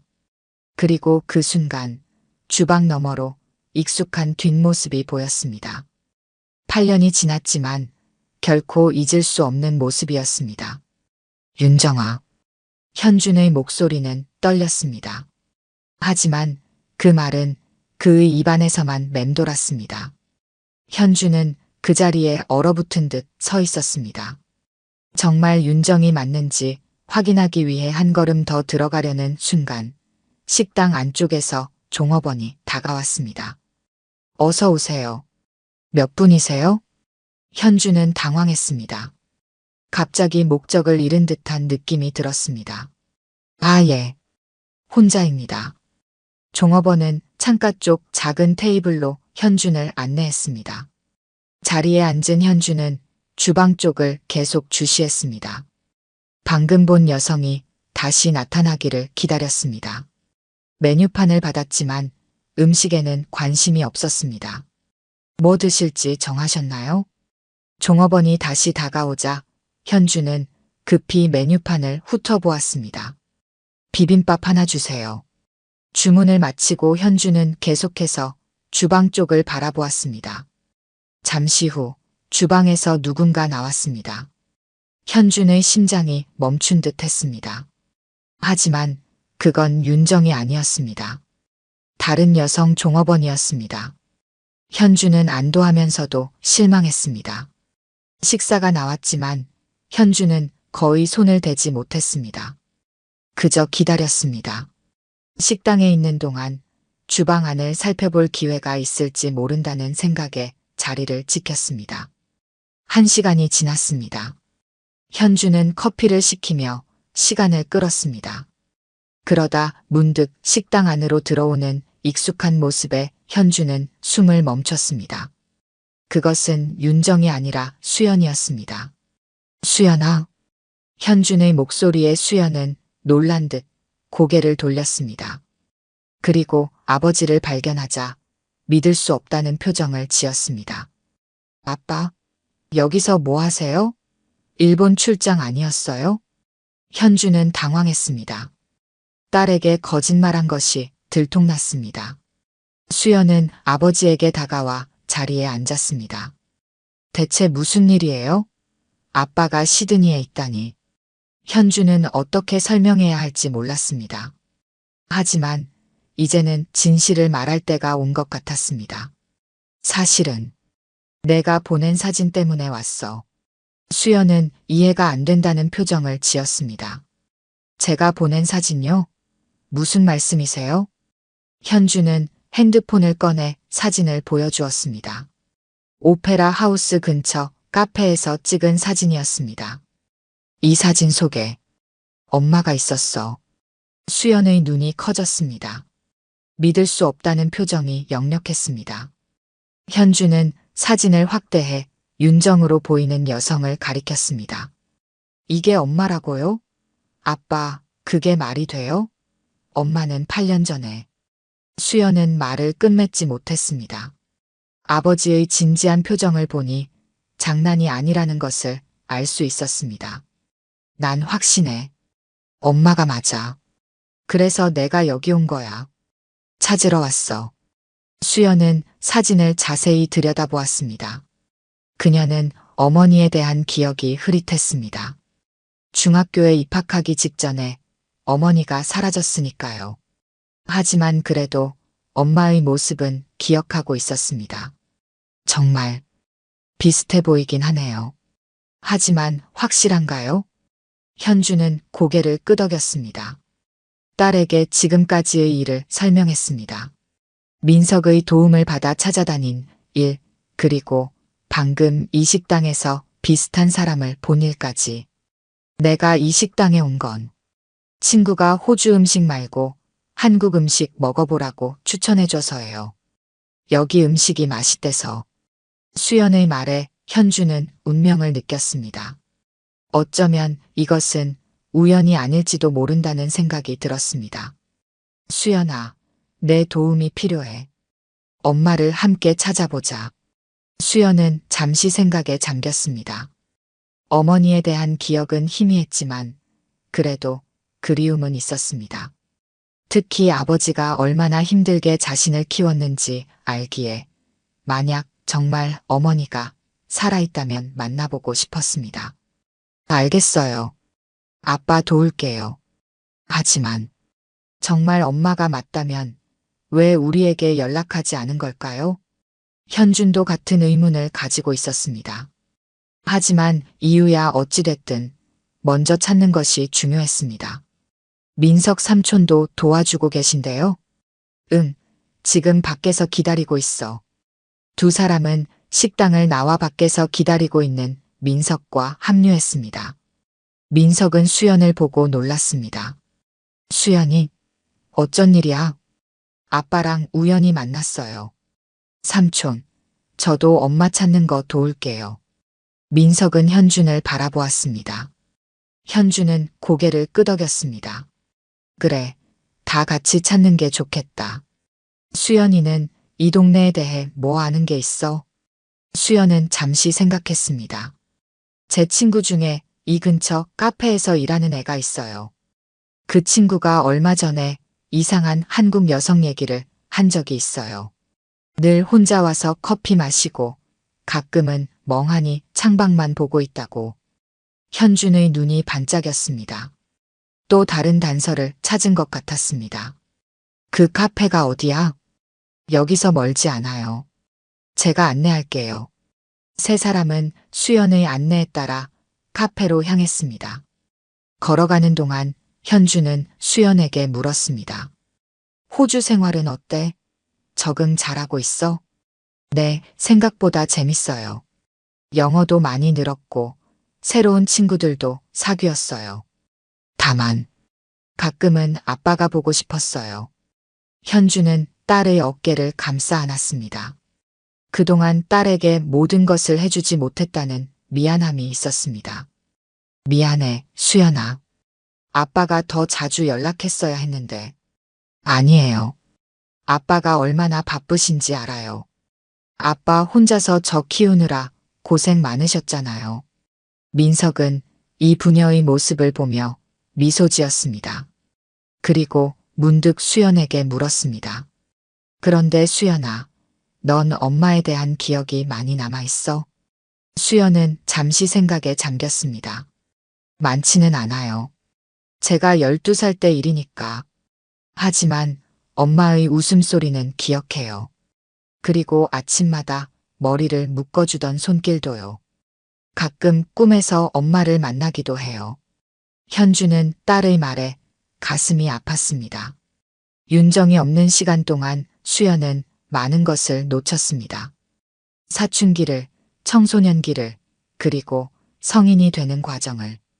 그 모든 시간 동안 어머니의 손길이 필요했을 텐데. 저기에요, 그 카페. 수연이 가리킨 곳은 작고 아늑한 카페였습니다. 호주 특유의 분위기가 느껴지는 곳이었습니다. 세 사람은 카페에 들어갔습니다. 수연은 친구를 찾아 눈짓했습니다. 에밀리, 잠깐 얘기 좀 할 수 있어? 호주 여성인 에밀리는 수연을 보고 반갑게 미소 지었습니다. 그리고 현준과 민석을 보고 의아한 표정을 지었습니다. 이분은 제 아빠예요. 한국에서 오셨어요. 현준은 가벼운 미소로 인사했습니다. 수연은 친구에게 상황을 간략히 설명했습니다. 물론 모든 진실을 말하진 않았습니다. 단지 오래 못 만난 지인을 찾고 있다고만 했습니다. 아, 그 한국 여성 말이구나. 맞아. 일주일에 두세 번은 꼭 와. 항상 같은 자리에 앉아서 창밖을 보고 있어. 가끔은 무언가를 글로 쓰기도 해. 현준의 가슴이 뛰었습니다. 윤정이 글 쓰는 것을 좋아했다는 사실을 기억해냈습니다. 일기를 쓰거나 간단한 시를 쓰곤 했었습니다. 언제 오는지 알 수 있을까요? 현준이 물었습니다. 보통 오후에 와. 특히 화요일과 목요일에 자주 오는 것 같아. 오늘은 수요일이었습니다. 하루만 기다리면 윤정을 만날 수 있을지도 모른다는 생각에 현주는 기대와 불안이 교차했습니다. 고마워요, 에밀리. 세 사람은 카페를 나왔습니다. 이제 계획을 세워야 했습니다. 내일 이 카페에서 기다려볼까? 민석이 제안했습니다. 그게 좋겠어요. 하지만 너무 갑작스럽게 나타나면 엄마가 놀랄 수도 있잖아요. 수연의 말에 현주는 고개를 끄덕였습니다. 8년이라는 시간 동안 가족과 연락하지 않은 이유가 있을 테니 조심스럽게 접근하는 게 좋겠다고 생각했습니다. 해가 저물기 시작했습니다. 세 사람은 민석의 집으로 향했습니다. 내일을 위한 준비와 계획을 세우기 위해서였습니다. 내일 드디어 윤정을 만날 수 있을지도 모른다는 기대감에 현주는 마음이 복잡했습니다. 다음 날 아침 현주는 일찍 눈을 떴습니다. 잠을 제대로 이루지 못했습니다. 오늘 윤정을 만날지도 모른다는 생각에 가슴이 두근거렸습니다. 민석의 집 게스트룸 창문으로 들어오는 시드니의 아침 햇살이 새로운 하루의 시작을 알렸습니다. 아빠 일어나셨어요? 현준이 거실로 나오자 수연이 이미 아침을 준비하고 있었습니다. 어제 늦게까지 이야기를 나누다 수연도 민석의 집에서 묵기로 했었습니다. 응, 잘 잤어? 네, 근데 아빠는 별로 못 주무신 것 같네요. 눈에 다크서클이 생겼어요. 현주는 쓴웃음을 지었습니다. 딸의 관찰력은 예나 지금이나 여전했습니다. 긴장돼서 그런가 봐. 오늘 만약 엄마를 만난다면. 말을 잇지 못하고 현주는 창밖을 바라보았습니다. 8년이라는 시간 동안 그는 윤정을 많이 그리워했습니다. 하지만 막상 만난다고 생각하니 무슨 말부터 해야 할지 막막했습니다. 아빠, 너무 걱정하지 마세요. 우리가 함께 있을 거예요. 수연의 따뜻한 위로에 현주는 고개를 끄덕였습니다. 이때 민석이 나왔습니다. 둘 다 일찍 일어났네. 오늘 계획은 어떻게 되지? 세 사람은 아침을 먹으며 오늘의 계획을 세웠습니다. 에밀리가 말한 대로 윤정이 주로 오는 시간인 오후에 카페에서 기다리기로 했습니다. 그전에는 록스 지역을 더 살펴보기로 했습니다. 어제 본 코리안 테이블 식당도 다시 가봐야 할 것 같아요. 제가 잠깐 들어갔을 때 주방에서 누군가를 봤거든요. 현준의 말에 수연과 민석은 고개를 끄덕였습니다. 아침 식사를 마치고 세 사람은 록스 지역으로 향했습니다. 코리안 테이블 식당은 아직 영업 전이었습니다. 문은 닫혀 있었지만 안에서 준비하는 모습이 보였습니다. 현주는 조심스럽게 창문을 통해 안을 들여다보았습니다. 누가 있나요?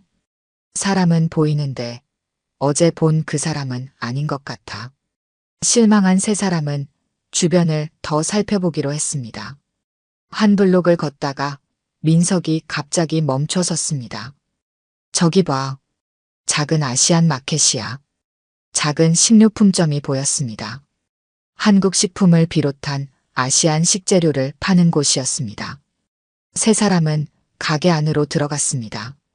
현주는 곧바로 카운터에 있는 중년 여성에게 다가갔습니다. 안녕하세요. 혹시 이 사람을 아시나요? 현주는 핸드폰에 저장된 윤정의 사진을 보여주었습니다. 여성은 사진을 자세히 보더니 미소를 지었습니다. 아, 이 사람 알아요. 이윤정 씨죠? 가끔 우리 가게에 와요. 한국 식재료 사러 오는데 특히 고춧가루랑 된장을 자주 사가요. 현준의 심장이 빠르게 뛰기 시작했습니다. 드디어 확실한 증거를 찾은 것입니다. 윤정이 정말로 여기 살고 있었습니다. 자주 오나요? 네, 한 달에 두어 번은 오는 것 같아요. 아마 식당 하시는 것 같더라고요. 식당이요? 네, 한 번은 대화 중에 식당 얘기를 하시더라고요. 테이스트 오브 서울인가. 그런 이름이었어요. 세 사람은 서로를 바라보았습니다. 테이스트 오브 서울. 코리안 테이블과는 다른 식당이었습니다. 그 식당이 어디 있는지 아세요? 록스 끝쪽에 있을 거예요. 한국 가정식 전문점이라고 들었어요. 가게 주인에게 감사 인사를 하고 세 사람은 밖으로 나왔습니다. 현주는 흥분을 감추지 못했습니다. 드디어 찾았어. 윤정이 정말 여기 살고 있어. 그럼 지금 바로 그 식당으로 가볼까요? 수연의 제안에 현주는 잠시 생각에 잠겼습니다. 갑자기 나타나는 것이 좋을지 고민이 되었습니다. 에밀리가 말한 카페에서 먼저 기다려보는 게 어떨까? 거기서 우연을 가장에 만나는 게 덜 부담스러울 것 같아. 민석의 의견에 모두 동의했습니다. 세 사람은 수연의 친구 에밀리가 일하는 카페로 향했습니다. 카페에 도착하자 에밀리가 반갑게 맞이했습니다. 어서 와, 수연아. 오늘은 세 분이 다 오셨네. 응.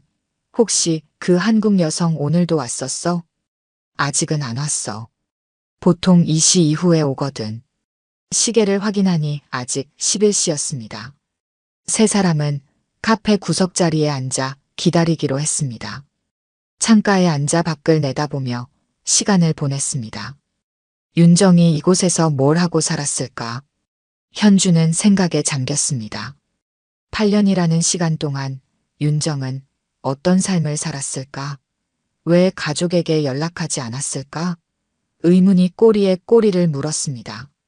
아빠, 혹시 엄마가 기억상실증 같은 거 걸렸을까요? 드라마에서 보면 그런 경우도 있잖아요. 수연의 질문에 현주는 고개를 갸웃했습니다. 가능성은 있었습니다. 제주도에서 실종됐을 때 무슨 일이 있었는지 아무도 모르니까요. 시간이 천천히 흘렀습니다. 점심을 먹고 다시 카페로 돌아와 기다렸습니다. 2시가 지나고 3시가 되었지만 윤정은 나타나지 않았습니다. 현주는 초조해지기 시작했습니다. 오늘은 안 오는 건가? 참을성을 가져. 아직 시간 있어. 민석의 위로에 현주는 고개를 끄덕였습니다. 하지만 마음은 점점 더 불안해졌습니다. 시간은 사실을 향해 갔습니다. 그때였습니다. 카페 문이 열리고 한 여성이 들어왔습니다. 현주는 그 순간 숨을 쉴 수 없었습니다. 윤정이었습니다. 8년이 지났지만 그녀를 알아보는 데는 1초도 걸리지 않았습니다. 윤정은 카페 안을 둘러보지 않고 곧바로 창가 자리로 향했습니다. 현준, 수연, 민석이 앉아있는 테이블과는 반대편이었습니다. 그녀는 책을 꺼내 읽기 시작했습니다. 엄마야. 수연의 목소리가 떨렸습니다. 어린 시절의 기억 속 어머니의 모습이 눈앞에 있었습니다. 수연은 자리에서 일어나려 했지만 현준이 손으로 말렸습니다. 내가 먼저 가볼게. 현준은 심호흡을 하고 천천히 윤정의 테이블로 향했습니다. 8년 동안 수없이 상상했던 순간이 드디어 현실이 되었습니다. 윤정의 테이블 앞에 선 현주는 떨리는 목소리로 말했습니다. 윤정아. 윤정은 책에서 눈을 떼고 천천히 고개를 들었습니다. 그리고 현준을 보는 순간 그녀의 얼굴에서 모든 혈색이 사라졌습니다. 책을 떨어뜨렸고 손이 떨리기 시작했습니다. 어떻게? 여기. 윤정의 목소리는 현준이 기억하던 그대로였습니다. 하지만 그녀의 눈빛은 달랐습니다. 놀라움과 공포 그리고 슬픔이 뒤섞인 복잡한 감정이 그녀의 눈에 담겨 있었습니다. 우연히 내가 여기 있다는 걸 알게 됐어. 현주는 윤정의 반응을 살피며 조심스럽게 말을 이었습니다. 내가 살아있다는 걸 알게 돼서 너무 기뻐. 윤정은 반응하지 않았습니다. 그저 현준을 바라볼 뿐이었습니다. 그때 수연이 다가왔습니다. 엄마. 수연의 목소리에 윤정의 시선이 옮겨갔습니다. 그녀의 눈에 눈물이 고였습니다. 수연이, 너 이렇게 컸구나. 윤정의 목소리가 떨렸습니다. 하지만 곧 그녀는 감정을 추스르고 표정을 굳혔습니다. 미안해요. 하지만 저는 당신들을 모릅니다. 윤정은 자리에서 일어나 서둘러 가방을 챙겼습니다. 현주는 당황했습니다. 윤정아, 무슨 소리야? 우리 가족이잖아. 제발 저를 내버려 두세요. 저는 당신들이 누구인지 모릅니다. 윤정은 급히 카페를 빠져나가려 했습니다. 현주는 그녀의 팔을 잡았습니다. 윤정아, 제발. 놓으세요. 윤정의 목소리가 높아졌습니다. 카페 안의 사람들이 이쪽을 바라보기 시작했습니다. 민석이 다가와 현준의 어깨를 두드렸습니다. 지금은 그만두자. 사람들이 보고 있어. 현준은 천천히 윤정의 팔을 놓았습니다. 윤정은 더 이상 말없이 카페를 나갔습니다. 엄마. 수연이 윤정을 따라 나가려 했지만 현준이 말렸습니다. 지금은 그냥 두자. 분명 이유가 있을 거야. 세 사람은 충격에 빠진 채 자리로 돌아왔습니다. 윤정을 만났지만 예상과는 너무 다른 반응이었습니다. 윤정은 그들을 알아보면서도 모른 척했습니다. 왜 그러는 걸까요? 분명 우리를 알아봤는데. 수연의 목소리에는 상처가 묻어났습니다. 어머니를 만났지만 오히려 더 큰 상처를 받은 것 같았습니다. 뭔가 이유가 있을 거야. 윤정이가 그냥 우리를 피할 이유는 없어. 현주는 자신의 말이 맞길 바랐습니다. 하지만 윤정의 차가운 반응은 그를 혼란스럽게 했습니다. 아까 그 가게 주인이 말한 식당으로 가보자. 테이스트 오브 서울. 거기서 더 알아낼 수 있을지도 몰라. 민석의 제안에 현준과 수연은 고개를 끄덕였습니다. 아직 포기하기에는 너무 이른 시간이었습니다.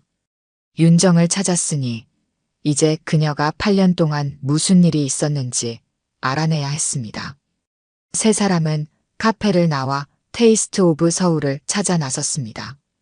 윤정이 피하고 있다면 그녀에게는 분명 이유가 있을 것입니다.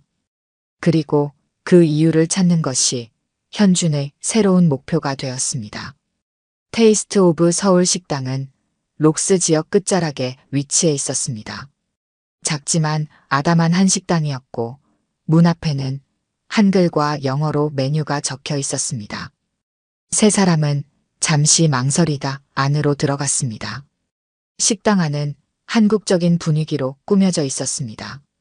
나무 테이블과 작은 화분들, 벽에는 한국의 풍경 사진이 걸려 있었습니다. 점심시간이 지난 오후라 손님은 많지 않았습니다. 어서 오세요. 중년 여성이 반갑게 맞이했습니다. 현주는 조심스럽게 물었습니다. 혹시 이윤정 씨를 아시나요? 여성의 표정이 순간 굳었습니다. 그녀는 세 사람을 자세히 살폈습니다. 손님들은 누구시죠? 저는 강현준이고 이윤정의 남편입니다. 이 아이는 우리 딸 수연이고요. 여성은 잠시 망설이다 말했습니다. 윤정 씨는 지금 여기 없어요. 오늘은 나오지 않았어요. 그럼 윤정 씨가 여기서 일하는 건 맞나요? 네, 이 식당 주인이에요. 현준과 수연은 놀랐습니다. 윤정이 단순히 일하는 것이 아니라 식당 주인이라니. 8년 동안 이곳에서 사업을 하며 지냈다는 사실이 믿기지 않았습니다. 저희가 좀 이야기할 수 있을까요? 윤정 씨에 대해 알고 싶어서요. 여성은 머뭇거리다가 고개를 끄덕였습니다. 잠시만 기다려주세요. 여성은 주방으로 들어갔습니다. 잠시 후 다시 나와 세 사람을 식당 뒤편 작은 사무실로 안내했습니다. 저는 박미경이라고 해요. 윤정 씨의 오랜 친구예요. 미경은 차를 내어주며 말했습니다. 현주는 감사하다는 인사를 하고 차를 받았습니다. 윤정 씨는 이곳에서 언제부터 지냈나요? 한 7년 정도 됐어요. 처음에는 제 식당에서 일했어요. 그러다 자기 식당을 열고 싶다고 해서 제가 도와줬죠. 그럼 윤정 씨가 여기 온 지 7년밖에 안 된다는 말인가요? 그런데 8년 전에 실종됐는데. 미경은 한숨을 내쉬었습니다. 윤정 씨가 처음 왔을 때는 많이 아팠어요. 기억 상실이었거든요. 자기 이름만 겨우 기억하고 있었죠. 현준의 눈이 커졌습니다. 수연도 놀란 표정으로 미경의 이야기를 들었습니다. 제주도에서 사고가 있었다고 했어요. 바다에 빠져 떠내려왔고 지나가던 배에 구조되었대요. 그 배가 호주로 오는 화물선이었고 윤정 씨는 기억이 없는 상태로 시드니에 도착했죠. 그런 일이. 현주는 충격을 받았습니다. 8년 전 제주도 여행 때 윤정이 바다에 빠졌다는 사실을 이제야 알게 되었습니다. 처음 1년은 정말 힘들었다더군요. 정체성도 없고 가족에 대한 기억도 없고. 하지만 점차 회복되면서 요리에 재능이 있다는 걸 알게 됐어요. 그래서 제 식당에서 일하기 시작했죠. 그럼 지금은 기억이 돌아온 건가요? 미경은 잠시 망설이다 대답했습니다. 일부는요. 하지만 윤정 씨는 과거를 떠올리는 걸 피했어요. 특히 가족에 대한 기억이 돌아오기 시작했을 때부터요. 무슨 말씀이세요? 윤정 씨가 치료를 받으면서 점차 기억이 돌아왔어요. 하지만 그 기억들이 그녀를 괴롭혔죠. 특히 제주도에서의 마지막 기억. 미경은 말을 멈추고 현준을 바라보았습니다.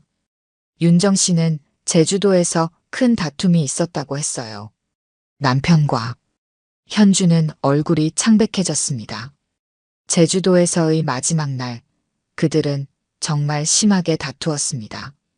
사소한 일로 시작된 말다툼이 과거의 모든 불만을 터뜨리는 큰 싸움으로 번졌었습니다. 그날 정말 심하게 다퉜었죠. 현준의 목소리가 떨렸습니다. 수연은 처음 듣는 이야기에 놀란 표정이었습니다. 윤정 씨는 그 후 혼자 바닷가를 걷다가 실족했다고 해요. 파도에 휩쓸려 정신을 잃었고 다행히 지나가던 배에 구조됐지만 심한 외상을 입었대요. 몸의 상처는 곧 나았지만 마음의 상처와 기억 상실은 오래갔죠. 미경의 설명에 현주는 자책감에 빠졌습니다. 그날 다툼만 없었다면 윤정은 바닷가를 혼자 걷지 않았을 테고 이런 비극은 일어나지 않았을 것입니다. 윤정 씨가 기억을 되찾기 시작했을 때 한국으로 돌아가고 싶다는 생각은 없었나요? 미경은 고개를 저었습니다. 그게 윤정 씨는 돌아가고 싶지 않았어요. 과거의 상처와 다시 마주하는 것이 두려웠대요. 그리고 미경은 말을 멈추었습니다. 더 말해야 할지 고민하는 듯 했습니다. 그리고 뭐요? 윤정 씨는 자신이 가족에게 짐만 됐다고 생각했어요. 특히 당신이 힘들게 일하는 동안 자신은 늘 불만만 토로했다고. 그래서 오히려 자신이 없는 게 가족에게 더 좋을 거라고 생각했대요. 현주는 가슴이 찢어지는 듯 했습니다. 윤정이 그렇게 생각하고 있었다니. 자신은 단 한 번도 윤정을 짐이라고 생각한 적이 없었습니다. 그건 말도 안 돼요. 우리 가족은 엄마가 없어서 얼마나 힘들었는데. 수연이 울음 섞인 목소리로 말했습니다. 그녀의 눈에는 눈물이 고여 있었습니다. 미경은 수연의 손을 잡아주었습니다. 윤정 씨도 많이 그리워했어요. 특히 당신을. 사진도 가지고 있었죠. 사진이요? 네, 바다에 빠졌을 때 팔찌가 남아 있었는데 그 안에 작은 사진이 있었어요. 어린 소녀의 사진이었죠. 수연은 눈물을 참지 못했습니다. 초등학교 때 엄마가 항상 팔찌에 자신의 사진을 넣고 다녔다는 사실을 기억해냈습니다. 그럼 왜 연락하지 않았어요? 우리가 얼마나 찾았는지 알아요? 수연의 질문에 미경은 한숨을 내쉬었습니다. 처음에는 기억이 없었고 나중에는 두려움이 컸던 것 같아요. 오랜 시간이 지나서 어떻게 나타나야 할지, 가족들이 자신을 어떻게 받아들일지 불안했대요. 그러다 점점 시간이 흘러 민석이 입을 열었습니다. 인정하기 어렵겠지만 사람은 때로 두려움 때문에 옳은 일을 못하기도 해. 윤정이도 그랬던 거겠지. 현주는 깊은 생각에 잠겼습니다. 윤정의 선택을 이해하기는 어려웠지만 그녀의 두려움은 이해할 수 있었습니다. 자신도 그날 다툼 이후 많은 자책과 후회를 했으니까요. 윤정 씨에게 연락할 방법이 있을까요? 꼭 만나서 이야기하고 싶어요. 미경은 잠시 고민하더니 작은 메모지에 주소를 적었습니다. 여기가 윤정 씨가 사는 곳이에요. 하지만 갑자기 찾아가면 놀랄 거예요. 제가 먼저 윤정 씨에게 연락해 볼게요. 현주는 감사하다는 말을 전했습니다. 세 사람은 식당을 나왔습니다. 바깥 공기가 신선하게 느껴졌습니다. 어떻게 해야 할까요? 지금 바로 그 주소로 가볼까요? 수연이 물었습니다. 현주는 고개를 저었습니다. 미경 씨 말대로 미리 연락하는 게 좋을 것 같아. 윤정이가 우리를 만날 준비가 필요할 테니까. 세 사람은 민석의 차로 돌아왔습니다. 차 안에서 현주는 윈도우를 내리고 바람을 쐬었습니다. 마음이 복잡했습니다. 윤정이 살아있다는 안도감과 그녀가 8년 동안 혼자 힘들게 지냈다는 사실에 대한 미안함이 뒤섞였습니다. 아빠, 엄마가 우리를 만나줄까요? 수연의 물음에 현주는 고개를 끄덕였습니다. 만날 거야. 이번에는 놓치지 않을 거니까. 민석의 집으로 돌아가는 길 현준의 핸드폰이 울렸습니다. 낯선 번호였습니다. 여보세요? 강현준 씨인가요? 저 박미경이에요. 네, 맞습니다. 윤정 씨와 연락이 닿았어요. 처음에는 만나기 싫다고 했지만 제가 설득했어요. 내일 저녁 7시 우리 식당 문 닫은 후에 만나기로 했어요. 현주는 가슴이 뛰었습니다. 정말 감사합니다. 꼭 가겠습니다. 전화를 끊고 현주는 수연과 민석에게 소식을 전했습니다. 내일 저녁에 윤정이를 만나기로 했어. 수연의 눈에 기쁨이 번졌습니다. 정말요? 드디어 엄마를 만날 수 있는 거예요? 그래. 하지만 너무 기대하진 말자.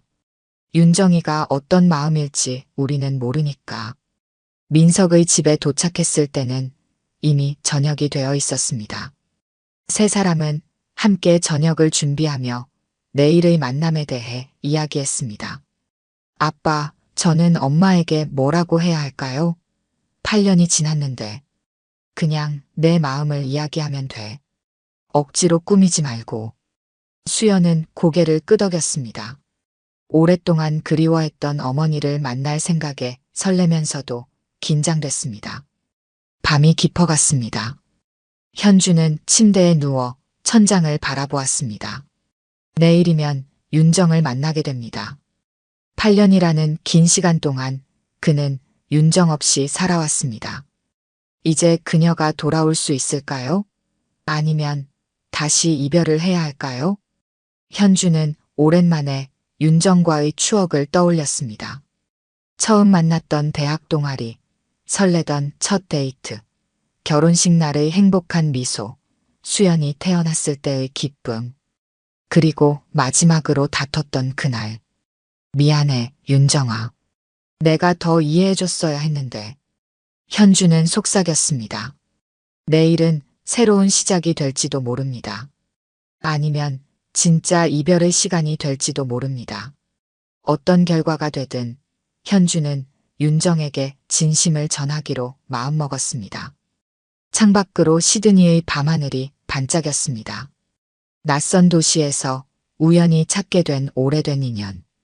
현주는 내일의 만남을 기대하며 눈을 감았습니다. 다음 날 저녁 현준과 수연은 테이스트 오브 서울 식당 앞에 서 있었습니다.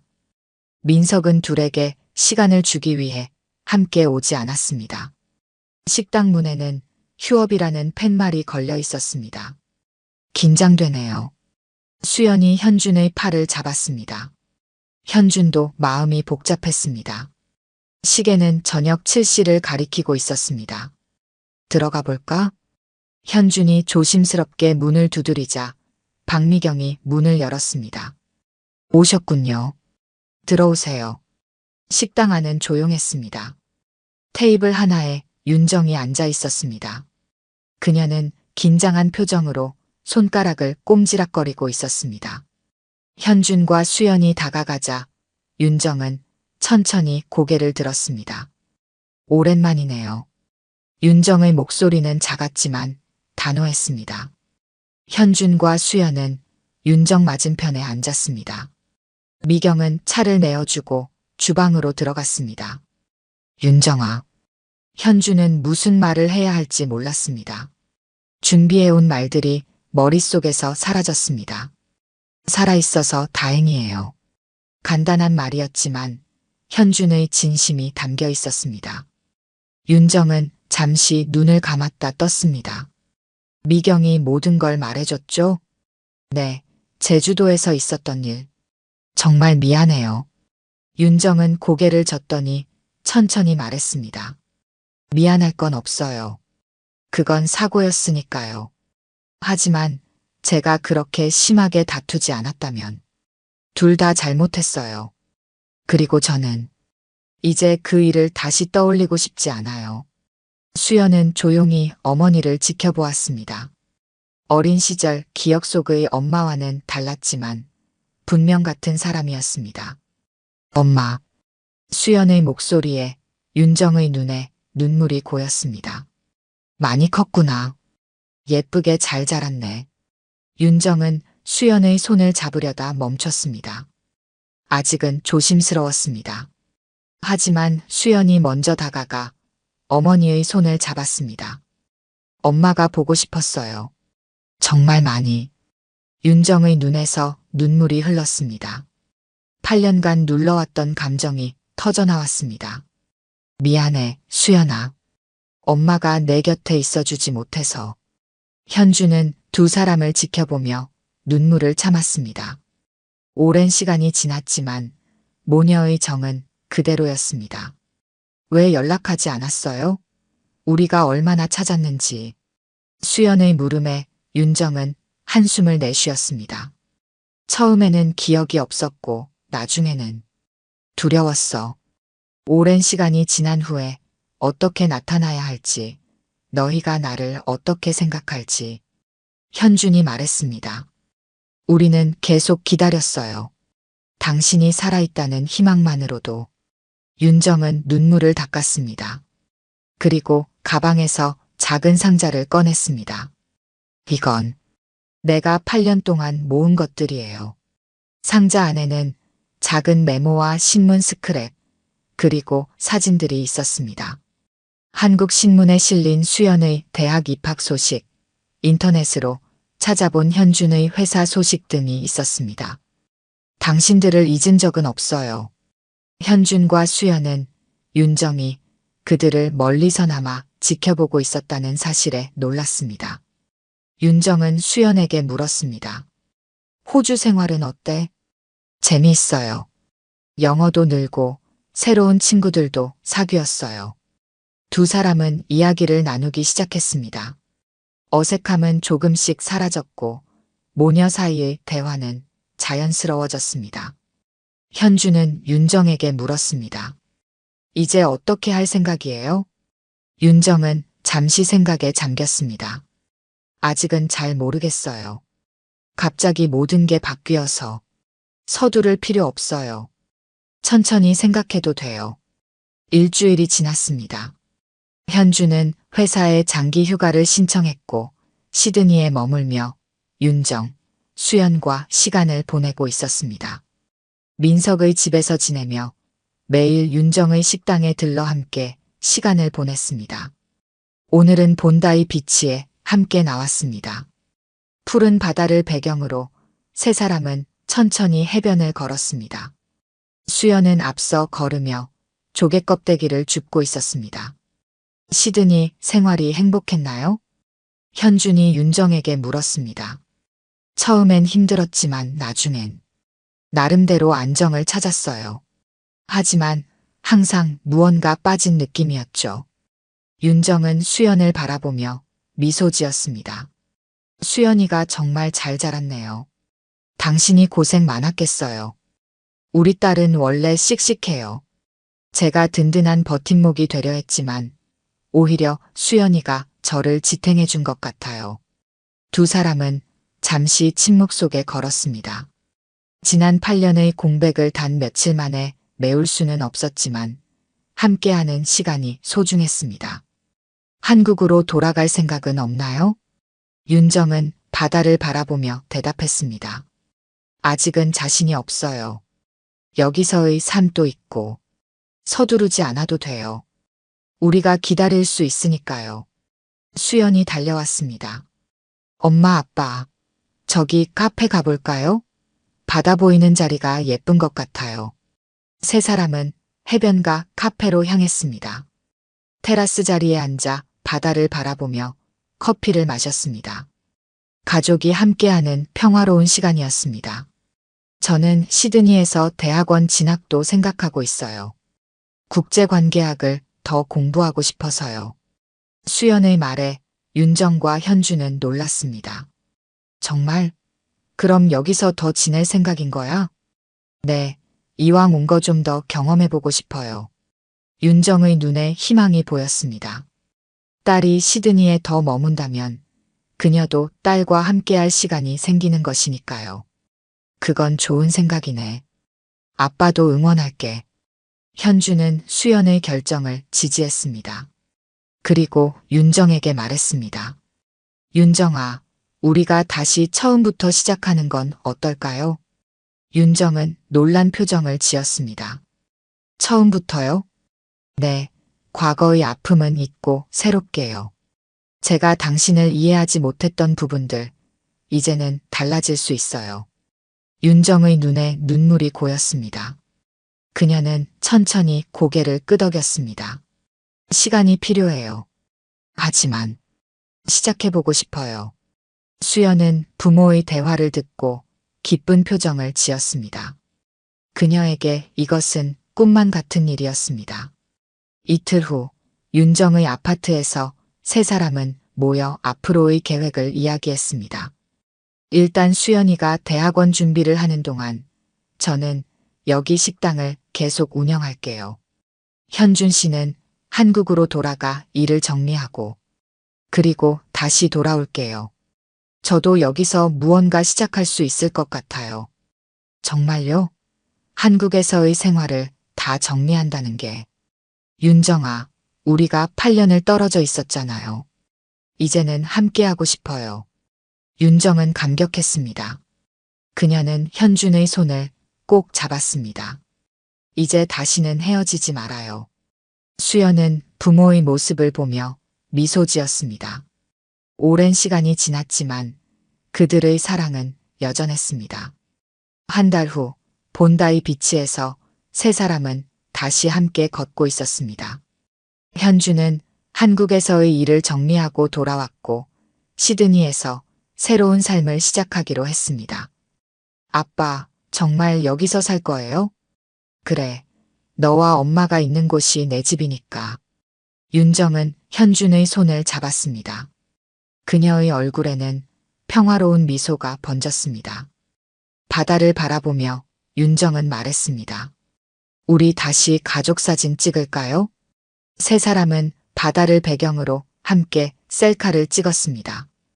8년 만의 가족 사진이었습니다. 윤정은 현준의 손을 꼭 잡았습니다. 이제 다시는 헤어지지 않을 거예요. 약속해요. 해가 지는 바다 위로 세 사람의 그림자가 길게 드리워졌습니다. 새로운 가족의 형태, 새로운 시작이 그들을 기다리고 있었습니다. 오늘 들려드린 이야기가 여러분의 마음에 작은 울림이 되었기를 바랍니다. 이야기가 좋으셨다면 좋아요와 구독 부탁드려요. 다음 사연을 들려드리는데 큰 힘이 된답니다. 그리고 여러분의 이야기도 댓글로 들려주세요. 다음 이야기 때 또 뵙겠습니다.